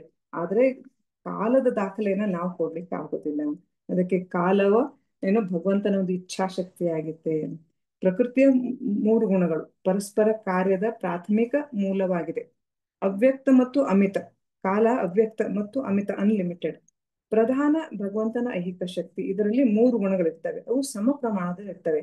ಆದ್ರೆ ಯಾವಾಗ ಕಾಲದ ಪ್ರಭಾವ ಅದರ ಮೇಲೆ ಬೀಳ್ತದೆ ಮತ್ತು ಯಾವಾಗ ಭಗವಂತನ ದೃಷ್ಟಿಪಾತ ಆಗುತ್ತದೋ ಅವಾಗ ಏನಾಗ್ತದೆ ಅಂದ್ರೆ ಅವರಲ್ಲಿ ಆ 3 ಗುಣದಲ್ಲಿ ಸಂಚಲನ ಆಗ್ಬಿಟ್ಟು ಆ ಪ್ರಮಾಣ ಹೆಚ್ಚು ಕಡಿಮೆ ಆದಾಗ ಮಹತ್ತತ್ವದ ಸೃಷ್ಟಿ ಆಗ್ತದೆ. ಭಗವದ್ಗೀತೆಯಲ್ಲಿ ಭಗವಂತ ಹೇಳ್ತಾನೆ, ಮಯಾಧ್ಯಕ್ಷೇಣ ಪ್ರಕೃತಿ ಸೂಯತೆ ಸಚರಾಚರಂ ಹೇತು ನಾನೇನ ಕೌಂತೆಯ ಜಗತ್ ವಿಪರಿವರ್ತತೆ ಅಂತಂತೇಳಿ. ಭಗವಂತನ ಒಂದು ಅಧ್ಯಕ್ಷತೆಯಲ್ಲಿ, ಭಗವಂತನ ಇಚ್ಛಾಶಕ್ತಿಯಿಂದ, ಕಾಲದ ಶಕ್ತಿಯಿಂದ ಏನಂತಂದ್ರೆ ಈ ಜಗತ್ ವಿಪರಿವರ್ತತೆ. ದೇವತಮ ಪರಮ ಪುರುಷ ತನ್ನ ಲೀಲೆಗಳಿಗಾಗಿ ಕಾಲ ಉಪಕರಣವಾಗಿ ಕೆಲಸ ಮಾಡ್ತದೆ. ಅದರಿಂದ ಕಾಲಕ್ಕೆ ಒಂದು ಸ್ವರೂಪ ಇಲ್ಲ, ಆದ್ರೆ ಅದರ ಪ್ರಭಾವ ಇರ್ತದೆ. ಪ್ರಭಾವ ನಾವು ನೋಡ್ಬೋದು, ಸ್ವರೂಪವನ್ನು ನಾವು ಕಾಡ್ಲಿಕ್ಕೆ ಆಗೋದಿಲ್ಲ. 10.12 ಹೇಳ್ತಾರೆ ಏನಂತಂದ್ರೆ, ವಿದ್ಯಾ ಅವಿದ್ಯ ಪ್ರಧಾನ ಮಾಯೆಯ 3 ವಿಭಜನೆಗಳು. ಈ ಜಗತ್ತು ಭಗವಂತನಿಂದ ಭಿನ್ನವೂ ಇಲ್ಲ. ಈಶ್ವರ ಕಾಲರೂಪದ ಶಕ್ತಿಯಿಂದ ನಿಮಿತ್ತ ನಮ್ಮನ್ನು ನಿಯಂತ್ರಣದಲ್ಲಿ ಇರ್ತಾನೆ. ಭಗವಂತನು ಎಲ್ಲವನ್ನೂ ಮಾಡಿಸ್ತಾ ಇದ್ದಾನೆ. ಪ್ರಧಾನದಿಂದ ಮುಂದೆ ಕಾಲವನ್ನು ನಿಮಿತ್ತವಾಗಿ ಮಾಡಿ ವಿಶ್ವ ಸೃಷ್ಟಿ ಮಾಡ್ತಾನೆ. ಮೊದಲು ಗರ್ಭೋದಕಶಾಹಿ ವಿಷ್ಣುವಿನ ರೂಪದಲ್ಲಿ ಲೀನವಾಗಿರುತ್ತೆ. ಎಲ್ಲ ಲೋಕಾಂತರಗಳು ಜೀವಿಗಳಿಗೂ ಸಹ ಶರೀರದಲ್ಲಿ ಭಗವಂತನ ಕಾಲದ ಮೂಲಕ ಪ್ರಳಯದ ಸಮಯದಲ್ಲಿ ಈ ಜಗತ್ತು ಹೇಗಿತ್ತು ಹಾಗೇನೆ ಸೃಷ್ಟಿ ಮಾಡ್ತಾನೆ. ಅಂದ್ರೆ ಸಮಯ ಬಂದಾಗ ಪ್ರಳಯ ಆದಾಗ ಎಲ್ಲ ಜೀವಿಗಳು ಲೋಕಾಂತರಗಳು ಭಗವಂತನ ಶರೀರದಲ್ಲಿ ಹೋಗ್ತವೆ. ಆ ಕಾಲ ಬಂದಾಗ ಆ ಕಾಲದ ಒಂದು ಪ್ರಭಾವದಿಂದ ಮತ್ತೆ ನಾವೆಲ್ಲರೂ ಹೊರಗೆ ಬರ್ತೀವಿ, ಯಥಾರೂಪವಾಗಿ ಹೊರಗೆ ಬರ್ತೀವಿ. ಮತ್ತೆ ಯಥಾಪೂರ್ವೆ ಭಗವಂತ ಹೇಳ್ತಾರೆ ಕಾಲದ ಒಂದು ಸೃಷ್ಟಿ ಬ್ರಹ್ಮ ಮಾಡ್ತಾರೆ ಅಂತಾರೆ. ಕಾಲದ ಒಂದು ಅಂತರ್ಗತದಿಂದಾನೇ ಸೃಷ್ಟಿ, ಸ್ಥಿತಿ ಮತ್ತು ಲಯಗಳು ಆಗ್ತವೆ. ಭಗವಂತನು ಕಾಲದ ವಶದಲ್ಲಿಲ್ಲ, ಆದ್ರೆ ತನ್ನದೇ ವಿಸ್ತರಿತ ಶಕ್ತಿಯಾದ ಕಾಲದಿಂದ ಸರ್ವಸ್ವವೂ ನಡೀತದೆ. ಭಗವಂತನು ಅಭಿನ್ನ. ಯಾಕಂದ್ರೆ ಬ್ರಹ್ಮನ್ ಸತ್ಯ ಜಗತ್ ಮಿಥ್ಯ ಅಂತ ಹೇಳ್ತಾರೆ. ಆದ್ರೆ ಭೂತಕಾಲದಲ್ಲಿ, ವರ್ತಮಾನ ಕಾಲದಲ್ಲಿ ಮತ್ತು ಭವಿಷ್ಯ ಅಂದ್ರೆ ತ್ರಿಕಾಲ ಜ್ಞಾನಿ ಭಗವಂತ. ಅದರಿಂದ ಭಗವಂತನ ಒಂದು ವಶದಲ್ಲಿ ಕಾಲ ಇದೆ ಹೊರತು ಕಾಲದ ವಶದಲ್ಲಿ ಭಗವಂತ ಇಲ್ಲ. ಈಗ ಕಾಲದಿಂದ ಯಾವುದು ಸೃಷ್ಟಿ ಆಗತ್ತೆ ಅಂತಂದ್ರೆ ಪ್ರಕೃತಿಯ ತ್ರಿಗುಣಗಳು. ಇವು ಪ್ರಕೃತಿಯ ತ್ರಿಗುಣಗಳು ಮೊದಲು ಪ್ರಧಾನದಲ್ಲಿ ಸಮ ಪ್ರಮಾಣದಲ್ಲಿ ಇರ್ತವೆ. ಆದರೆ ಪರಸ್ಪರ ಕ್ರಿಯೆ ಉಂಟಾಗ್ತದೆ. ಹೇಗೆ ಅಂತಂದ್ರೆ ಕಾಲದ ಪ್ರಭಾವದಿಂದ ಅವು 3ರಲ್ಲಿ ಪರಸ್ಪರ ಕ್ರಿಯೆ ಉಂಟಾಗಿ ಸಹಜವಾಗಿ ಒಂದು ಸೃಷ್ಟಿ ಆಗತ್ತೆ. ಅಂದ್ರೆ ಸೃಷ್ಟಿಯಲ್ಲಿ 3 ಬಗೆಯ ಸೃಷ್ಟಿಗಳಿದೆ. 9 ಬಗೆಯ ಸೃಷ್ಟಿಗಳಿದಾವೆ.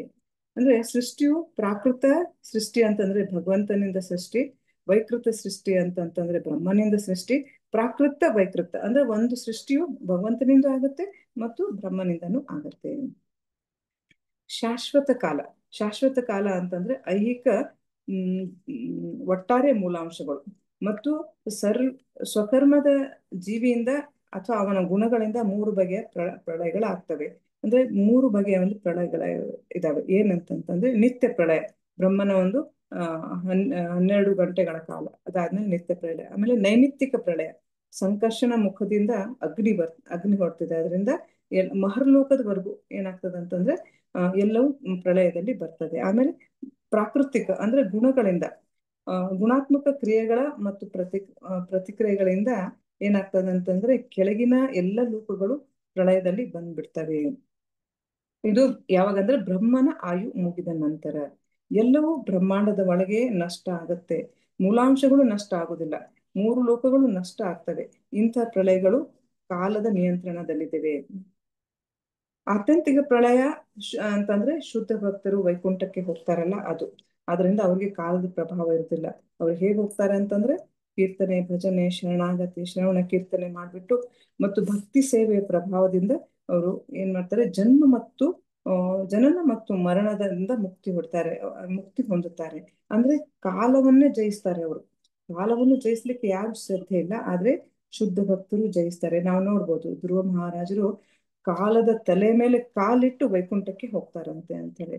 ಸೊ ಇವಾಗ ನಾವು ಸೃಷ್ಟಿ ಬಗ್ಗೆ ನೋಡ್ಕೊಳ್ಳೋಣ. ಪ್ರಥಮ ಸೃಷ್ಟಿ ಅಂತಂದ್ರೆ ಮಹತ್ತತ್ವ ಅಂತಂದ್ರೆ ಪರಮೇಶ್ವರನ ಒಂದು ಉಪಸ್ಥಿತಿಯಿಂದ ಗುಣಗಳಲ್ಲಿ ವಿಷಮತೆ ಉಂಟಾಗ್ತದೆ. ಅಂದ್ರೆ 3 ಗುಣಗಳು, ರಜೋಗುಣಗಳು, ತಮೋಗುಣ ಮತ್ತು ಸತೋಗುಣ, ಇವು 3 ಪ್ರಧಾನದಲ್ಲಿ ಸಮ ಪ್ರಮಾಣದಲ್ಲಿರ್ತವೆ. ಭಗವಂತನ ದೃಷ್ಟಿಪಾತದಿಂದ ಮತ್ತು ಕಾಲದ ಪ್ರಭಾವದಿಂದ ಅಲ್ಲಿ ವಿಷಮತೆ ಉಂಟಾಗ್ತದೆ. ಅದು ಉಂಟಾದಾಗ ಮಹತ್ತತ್ವ ಅನ್ನೋದು ಆರಂಭ ಆಗ್ತದೆ. ಎರಡನೇದು ಕ್ರಿಯೆಗಳಿಂದ, ಅಂದ್ರೆ ಈ ಗುಣಗಳ ಕ್ರಿಯೆಗಳಿಂದ ಮಿಥ್ಯಾಹಂಕಾರದ ಸೃಷ್ಟಿ ಆಗ್ತದೆ. ಇಲ್ಲಿ ದ್ರವ್ಯ ಶಕ್ತಿ, ಧ್ಯಾನ ಶಕ್ತಿ, ಕ್ರಿಯಾಶಕ್ತಿ ಉದಯ ಆಗುತ್ತೆ. ಅಹಂಕಾರದಿಂದ 3 ಅಹಂಕಾರ: ಸಾತ್ವಿಕ ಅಹಂಕಾರ, ರಾಜಸಿಕ ಅಹಂಕಾರ ಮತ್ತು ತಾಮಸಿಕ. ಈಗ ಸಾತ್ವಿಕ ಜ್ಞಾನದಿಂದ ಮನಸ್ಸು, ಇಂದ್ರಿಯ ಮತ್ತು ಆ ಇಂದ್ರಿಯಗಳ ನಿಯಾಮಕ ದೇವತೆಯ ಒಂದು ಸೃಷ್ಟಿ ಆಗ್ತದೆ. ರಾಜಸಿಕ ಅಹಂಕಾರದಿಂದ ಕರ್ಮೇಂದ್ರಿಯಗಳು, ಜ್ಞಾನೇಂದ್ರಿಯಗಳು, ಬುದ್ಧಿ ಮತ್ತು ಪಂಚಮಹಾಭೂತಗಳು ಮತ್ತು ತನ್ಮಾತ್ರಗಳು ಇವು ಸೃಷ್ಟಿ ಆಗ್ತದೆ. ಆಮೇಲೆ ತಾಮಸಿಕ ಅಹಂಕಾರದ ಸೃಷ್ಟಿ ಆಗ್ತದೆ. ಸೊ ಪ್ರಧಾನದಲ್ಲಿ ಈ 3 ಗುಣಗಳು ಸಮ ಪ್ರಮಾಣದಲ್ಲಿದ್ದಾಗ ರಾಜಸಿಕ ಮತ್ತು ಸಾತ್ವಿಕ ಗುಣಗಳ ವೃದ್ಧಿ ಆದಾಗ ಮಹತ್ತತ್ವ ಉಂಟಾಗ್ತದೆ. ಆದರೆ ಅದರಲ್ಲಿ ತಮೋ ಗುಣದ ವೃದ್ಧಿ ಆದರೆ ಅದಕ್ಕೆ ಅವಾಗ ಅಲ್ಲಿ ಅಹಂಕಾರದ ಒಂದು ಉತ್ಪತ್ತಿ ಆಗ್ತದೆ. ಈ ಮಿಥ್ಯಾ ಅಹಂಕಾರದಿಂದನೇ ಏನಂತಂದ್ರೆ ನಮ್ಮನ್ನು ನಾವು ದೇಹ ಅಂತ ಗುರುತಿಸ್ಕೊಳ್ತೀವಿ.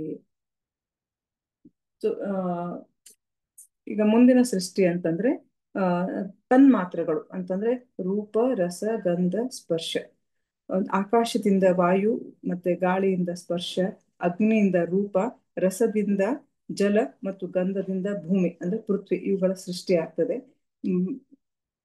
ಇವೆಲ್ಲವೂ ಏನಂತಾರೆ ಸೃಷ್ಟಿಯ ಉಪಕರಣಗಳು. ಪಂಚಮಹಾಭೂತಗಳು ಏನಂತಂದ್ರೆ ತನ್ಮಾತ್ರ, ಇವು ಉಪಕರಣಗಳಾಗಿ ಸೃಷ್ಟಿಯಲ್ಲಿ ಸಹಯೋಗ ಮಾಡ್ತವೆ. ಸೊ 4ನೇ ಸೃಷ್ಟಿ ಏನಂತಂದ್ರೆ ಜ್ಞಾನ ಮತ್ತು ಕರ್ಮ ಸಾಮರ್ಥ್ಯಗಳ ಸೃಷ್ಟಿ. ಜೀವಿಯ ಜ್ಞಾನ ಮತ್ತು ಅವುಗಳ ಕರ್ಮ ಸಾಮರ್ಥ್ಯಗಳ ಮೇಲೆ, ಅವರ ಪೂರ್ವ ಕರ್ಮಗಳ ಸಾಮರ್ಥ್ಯಗಳ ಮೇಲೆ ಅವರು ಸೃಷ್ಟಿಯಾಗ್ತವೆ. ಮತ್ತು ಇಂದ್ರಿಯ ವಿಷಯಗಳನ್ನು ಗ್ರಹಿಸುವ ಶಕ್ತಿಯು ಅಲ್ಲಿ ಸೃಷ್ಟಿಯಾಗ್ತದೆ. 5ನೇದೇನಂತಂದ್ರೆ ಪ್ರಾಕೃತ ಸೃಷ್ಟಿ ಅಂತಂದ್ರೆ ನಾವು ಭಗವಂತನ ಸೃಷ್ಟಿ. ಇದು ಸಾತ್ವಿಕ ಅಹಂಕಾರದಿಂದ ದೇವತೆಗಳ ಸೃಷ್ಟಿ ಆಗ್ತದೆ ಮತ್ತು ಮನಸ್ಸಿನ ಸೃಷ್ಟಿ ಆಗ್ತದೆ. 6ನೇದು ಅವಿದ್ಯ, ಜೀವಿಯನ್ನು ಜೀವಿಯ ಜ್ಞಾನವನ್ನು ಆವರಿಸಿರ್ತದೆ. ಇದು ಅವಿದ್ಯ. ಸೊ ಯಾವುದು ಇಲ್ಲವೋ ಅದನ್ನು ಇದೆ ಅಂತ ತಿಳ್ಕೊಳ್ಳುವಂತಹ ಒಂದು ಮೋಹಿಸ್ತದೆ. ಇದು ಅಜ್ಞಾನದಿಂದ ತಾಮಸಿಕ ಗುಣದ ಉತ್ಪನ್ನ ಆಗ್ತದೆ. 6ನೇ ಸೃಷ್ಟಿ ಅಂತಂದ್ರೆ ಅಂಧಕಾರ, ಅಂದ್ರೆ ತಮೋ ಗುಣದ ಸೃಷ್ಟಿ ಆಗ್ತದೆ. ಸೊ ಮುಂದೆ 7ನೇ ಒಂದು ಸೃಷ್ಟಿ ಬುಕ್ಕಿದ ನೋಡಿ ಹೇಳ್ತೀನಿ.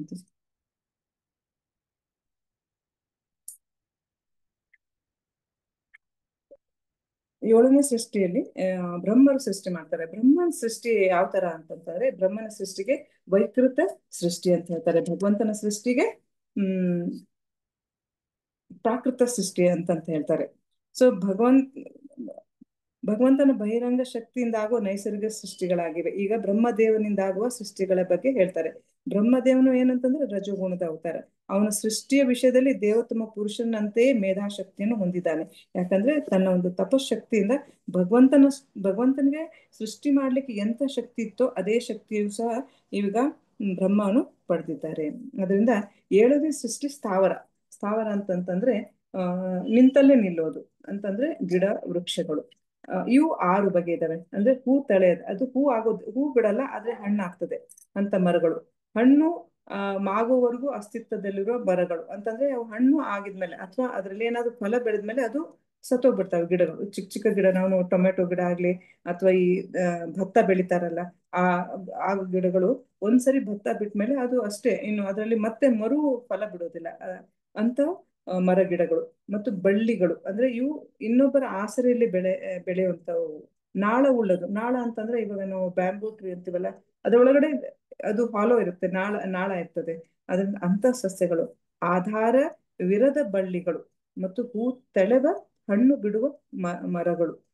ಸೊ ಈ ತರ ಮರಗಳಲ್ಲಿ ಬೇರೆ ಬೇರೆ ಇವುಗಳನ್ನೆಲ್ಲ ಭಗವಂತ ಬ್ರಹ್ಮ ಸೃಷ್ಟಿ ಮಾಡ್ತಾರೆ. ಇದರಲ್ಲಿ ಒಂದು ಸ್ವಾರಸ್ಯ ಏನಂತಂದ್ರೆ ಇವೆಲ್ಲವೂ ಏನಂತಂದ್ರೆ ಆ ಅವ್ರಿಗೆ ಅವು ಊರ್ಧ್ವಮುಖವಾಗಿ ಬೆಳಿತವೆ, ನಿಂತಲ್ಲೇ ನೀರ್ತವೆ ಆದ್ರೆ ಊರ್ಧ್ವಮುಖ ಬೆಳಿತವೆ.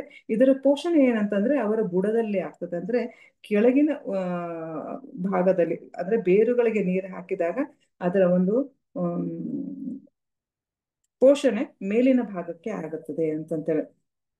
ಈ ಎಲ್ಲ ಸ್ಥಾವರ ವೃಕ್ಷಗಳು ಮತ್ತು ಸಸ್ಯಗಳು ಊರ್ಧ್ವಮುಖವಾಗಿ ತಮ್ಮ ಜೀವಿಕೆಯನ್ನು ಕಾಣುತ್ತವೆ. ಅವುಗಳೆಲ್ಲ ಜಡಪ್ರಾಯವಾದವು. ಆದರೆ ಅವರ ಅಂತರದಲ್ಲಿ ವೇದನೆ ಸಂವೇದನೆ ಇರ್ತದೆ. ಆದ್ರೆ ಅದರ ಒಂದು ಪ್ರಜ್ಞೆ ಅನ್ನೋದು ಕಡಿಮೆ ಇರೋದ್ರಿಂದ ಅವರಲ್ಲಿ ವೇದನೆ ಮತ್ತು ಸಂವೇದನೆ ಇವು ಕಡಿಮೆ ಇರ್ತದೆ. ಅಂದ್ರೆ ಆ ಗಿಡವನ್ನು ಕತ್ತರಿಸಿದಾಗ, ಮರವನ್ನು ಕತ್ತರಿಸಿದಾಗ ಅವರನ್ನು ನೋವು ಆಗುತ್ತೆ ಅಂತೆ. ಆದ್ರೆ ಅದು ಒಂದು ಕಮ್ಮಿಯ ಒಂದು ಪ್ರಮಾಣದಲ್ಲಿ ಇರ್ತದೆ ಅಂತ. ಈಗ 8ನೇ ಸೃಷ್ಟಿ ಕೆಳಮಟ್ಟದ ಜೀವಿಗಳು. ಅವುಗಳಲ್ಲಿ 28 ವಿಧದ ಪ್ರಕಾರಗಳಿವೆ. ಅವುಗಳೆಲ್ಲ ತುಂಬಾ ಮೂಢ ಜೀವಿಗಳು ಮತ್ತು ಅಜ್ಞಾನಿಗಳು. ಅವು ತಮಗೆ ಅಪೇಕ್ಷಿತವಾದುದನ್ನು ಮೂಸಿ ನೋಡಿ ತಿಳಿಯುತ್ತವೆ, ಆದ್ರೆ ಮನಸ್ಸಿನಲ್ಲಿ ಯಾವುದೇ ನೆನಪಿಟ್ಟುಕೊಳ್ಳುವ ಒಂದು ಸಾಮರ್ಥ್ಯ ಇರೋದಿಲ್ಲ. ಈ ಪ್ರಾಣಿಗಳಲ್ಲಿ ನಾವು ನೋಡ್ಬೋದು. ಅಂದ್ರೆ ಅವುಗಳ ಜ್ಞಾನ ಏನಂತಂದ್ರೆ ಕೇವಲ ಆಹಾರ ಶಯನ ಇದಕ್ ಮಾತ್ರ ಸಂಬಂಧವಾಗಿರ್ತದೆ. ಅದರಿಂದ ಅತ್ಯಂತ ಕ್ರೂರವಾದ ಪ್ರಾಣಿ ಅಂತಂದ್ರೆ ಹುಲಿಯೂ ಸಹ. ಆದ್ರೆ ಅದಕ್ಕೇನಂತಂದ್ರೆ ಒಂದ್ಸರಿ ಅದಕ್ಕೆ ಆಹಾರ ಊಟ ಸಿಕ್ತಂತಂದ್ರೆ ಅದನ್ನ ಪಳಗಿಸ್ಬೋದು, ಅದು ಹೇಳ್ದಂಗೆ ಕೇಳುತ್ತೆ. ಆದ್ರಿಂದ ಆದ್ರೆ ಸರ್ಪಗಳು ಮಾತ್ರ ಅಂತ ವ್ಯವಸ್ಥೆಯಿಂದ ಪಳಗಿಸಲಾರದು ಅಂತ ಹೇಳ್ತಾರೆ. ಸೊ ಈಗ ಹೇಳ್ತಾರೆ ಕೆಳವರ್ಗದ ಪ್ರಾಣಿಗಳಲ್ಲಿ ಯಾರ್ಯಾರು ಬರ್ತಾರೆ ಅಂದ್ರೆ ಹಸು, ಆಡು, ಎಮ್ಮೆ, ಕೃಷ್ಣ ಮೃಗ, ಹಂದಿ, ಗವಯ, ಜಿಂಕೆ, ಕುರಿ ಮತ್ತು ಒಂಟೆಗಳು ಮತ್ತು ಜೋಡಿ ಗೊರ ಸುಳ್ಳವು. ಅದೇ ತರ ಕುದುರೆ, ಹೆಸರುಗತ್ತೆ, ಕತ್ತೆ, ಗೌರ, ಶರಭವೆಂಬ ಕಾಡು ಕೋಣ ಮತ್ತು ಚಮರಿ ಮೃಗ ಇವೆಲ್ಲ ಒಂಟಿ ಗೊರಸುಳ್ಳುವ. ಈಗ 5 ಉಗುರು ಇರುವ ಪ್ರಾಣಿಗಳ ಬಗ್ಗೆ ಹೇಳ್ತಾರೆ.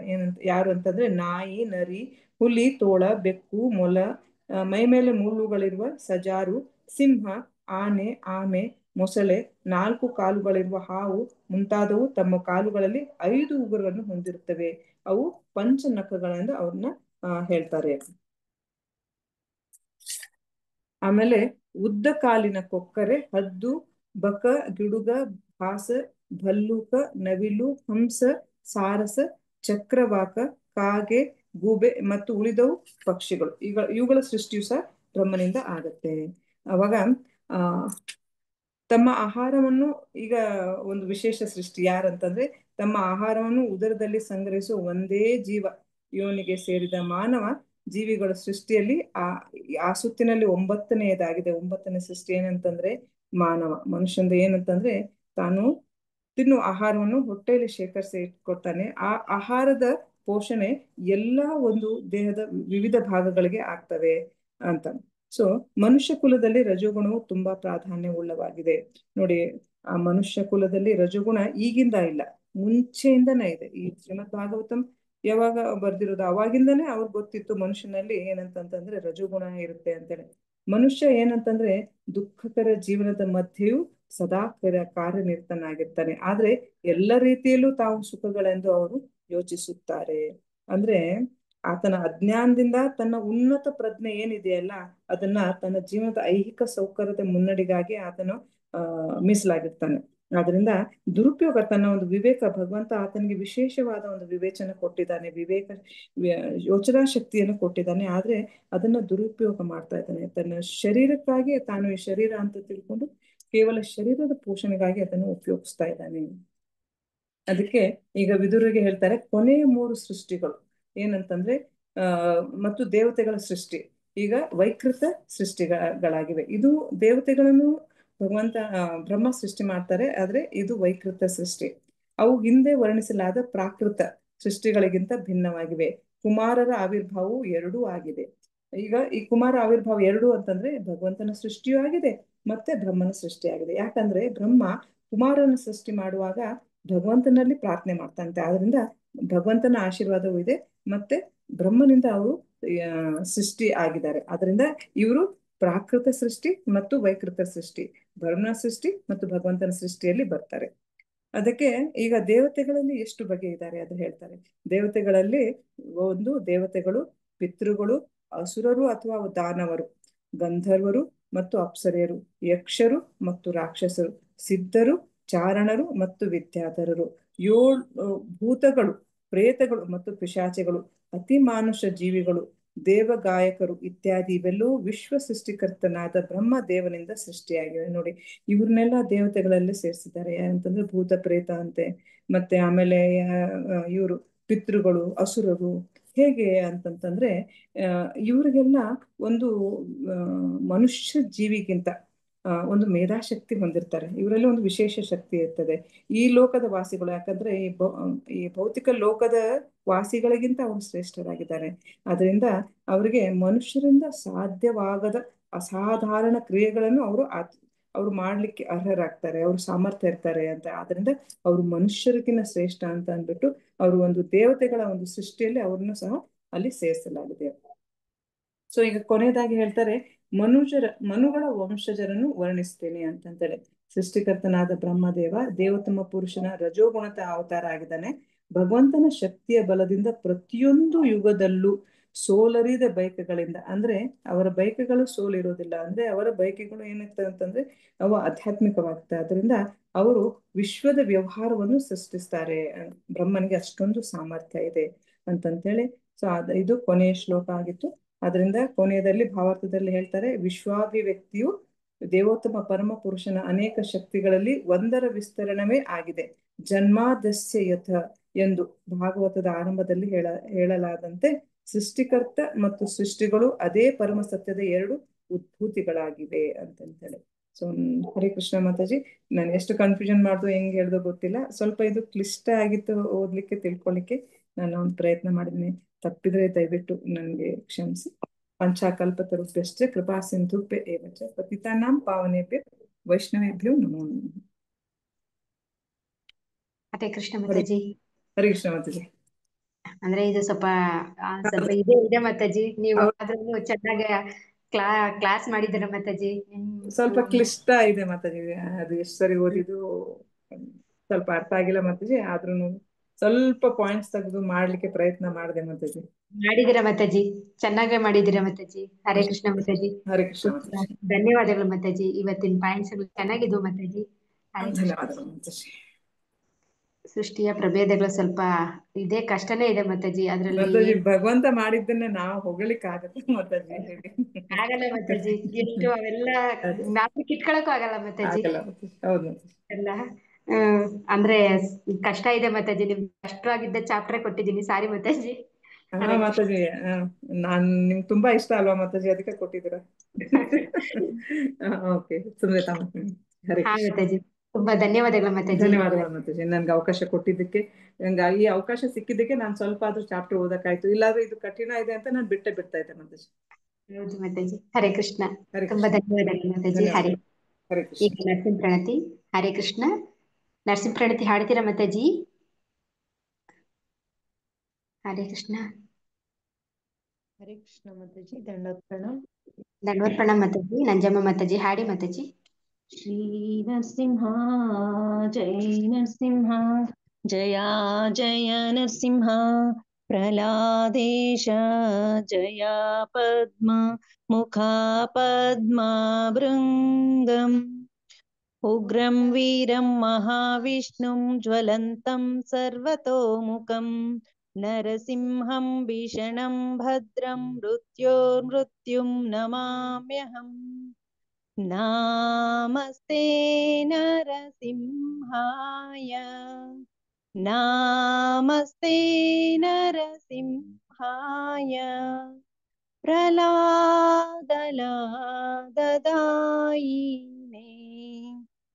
प्रलादलाददायिने हिरण्यकाशीपोर्वक्षः हिरण्यकाशीपोर्वक्षः शीलटङ्कानकालाये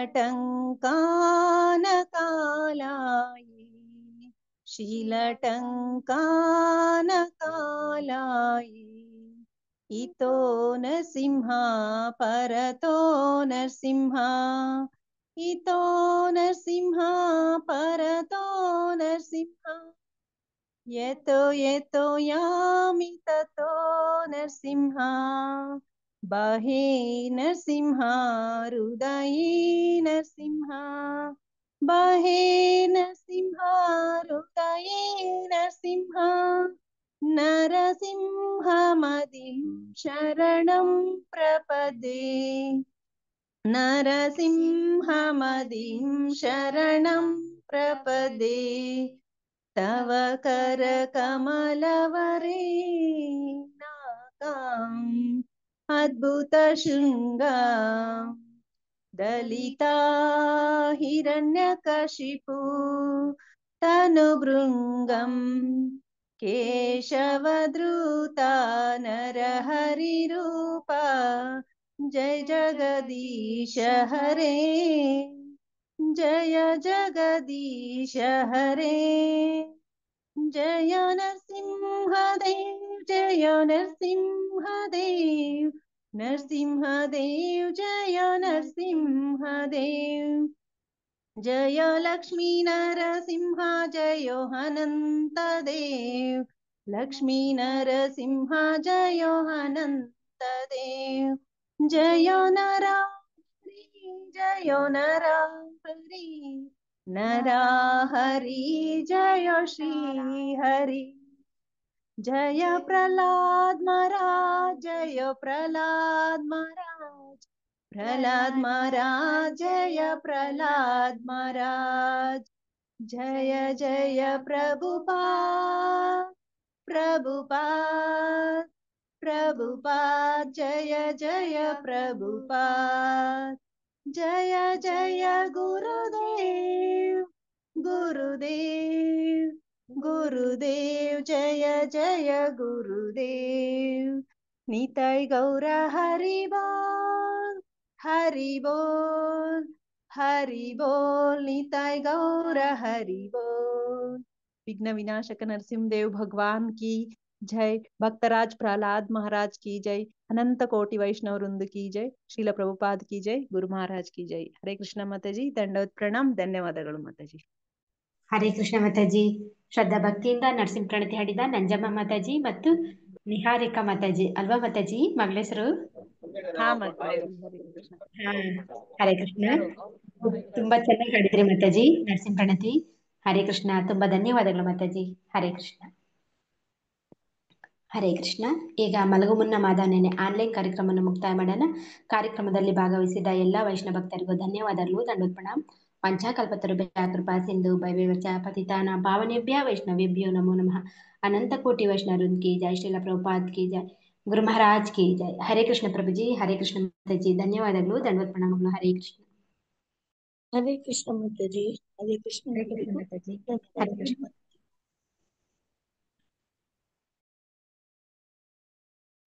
हरे कृष्ण माताजी दंडवत प्रणाम हरे कृष्ण माताजी दंडवत प्रणाम हरे कृष्ण